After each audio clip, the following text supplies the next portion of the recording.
olive oil with avocado Panglagay ko dyan seed. sa ano. Yan po guys ang Panghilot.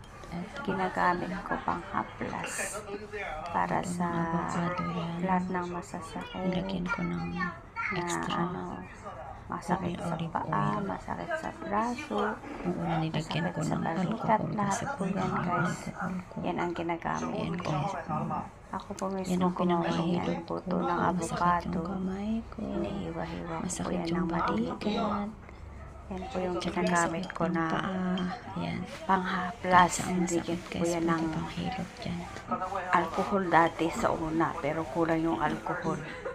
Kaya ayan, pinanghihilot ko sa paa ko kasi sumasakit po Naninigas yung yung paa paa ko. ko kaya hinihilot ko siya. Tumitigas yung binti. Kaya yan po yung ginamit ko para maano yung Guys, sakit.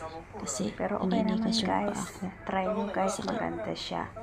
Yan, pinakita ko lang kung Handmade ko paano yan. ko Ako ginawa. mismo. Pero yung paggawa niya, basta yung fresh na buto ng avocado, babad nyo lang po ng kahit ano, Kaya itong ginamit hindi ko, naman guys. siguro matagal, pero yan kasi sa akin matagal ko nang nakababad dyan. Ganda rin na yung buto ng avocado. Tapos yun yung pinanghihilot ko sa Ibabad masakit yung mo balikat, gamitin. yung braso, yung paa.